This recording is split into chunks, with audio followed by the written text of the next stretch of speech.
चीनी, जिस गन्ने से गुड़ इतना काला होता है उसकी चीनी इतनी सफेद कैसे हो गई? केमिकल्स उसमें डाले जाते हैं।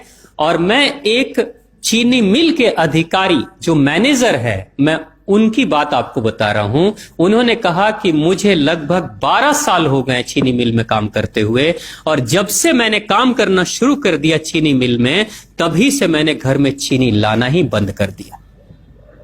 मैं तब से अपने बच्चों को चीनी खिलाता ही नहीं हूं, जबकि नौकरी से सैलरी वहीं से मिलती है, मगर चीनी नहीं। मैंने कहा कि आखिर कौन सी घटना घटी जिसके कारण से आपने ऐसा किया? तो उन्होंने बताया एक छोटी सी घटना, कि चीनी मिल में जो ये पानी निकलता है ना, चीनी के बनने के बाद उस प्रोसेसिंग में जो पानी निकलता है, उस पानी में वो सारा केमिकल भी मिक्स रहता है, और उस पानी को चीनी मिल वाले लोग अक्सर एक टंकी में जमा करके रखते हैं। ये सभी चीनी मिल वालों के पास में होता है, आप भी कभी जाएंगे तो आपको भी पता चलेगा। वो टंकी में वो पानी रखा जाता है, लेकिन रोज रोज प्रोसेसिंग हो रहा है, रोज चीनी बन रही है, रोज बहुत सारा पानी आ रहा है, तो आखिर कब तक? एक टंकी की क्षमता है ना, कितने दिनों तक वो टंकी खाली रहेगी? भर जाती है, भरेगी तो फिर क्या करेंगे? खाली करना है।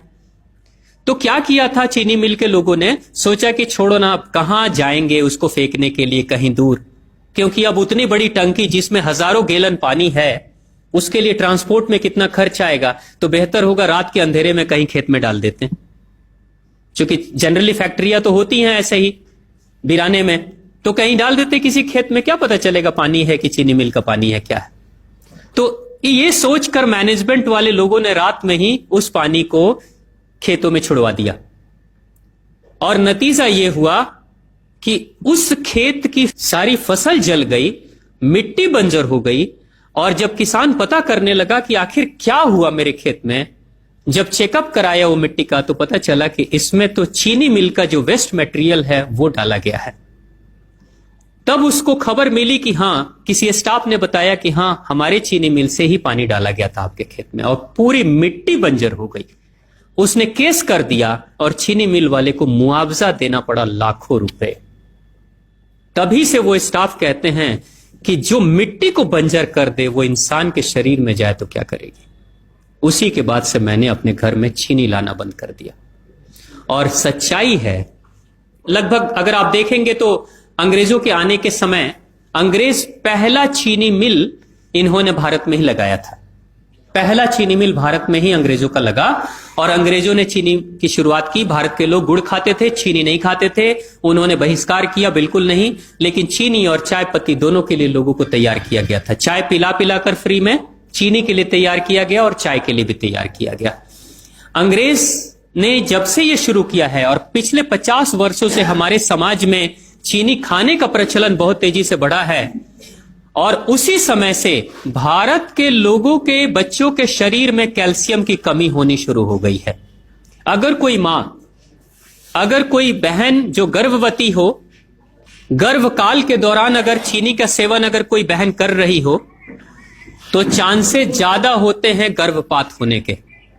कोई मां अगर बच्चे के जन्म से पहले 1 साल पहले से ही चीनी छोड़ दे और सामान्य भोजन करे, अपना ही दूध बच्चे को पिलाए, और कम से कम 5 साल तक बच्चे को चीनी ना खिलाए, खुद को चीनी ना खिलाए, उस बच्चे को कभी भी ऑस्टियोपोरोसिस की समस्या नहीं हो सकती। कैल्शियम की कमी उसके शरीर में कभी नहीं होगी। चीनी जब जाती है आपके शरीर में, तो बाहर जब निकलती है तो अकेले नहीं निकलती, कैल्शियम लेकर निकलती है। चीनी कैल्शियम लेकर निकलती है, हड्डियों को गलाकर निकलती है। और जिसके शरीर में कैल्शियम की कमी हो जाती है, उसके शरीर में मैग्नीशियम, पोटेशियम, आयरन सबकी कमी हो जाती है।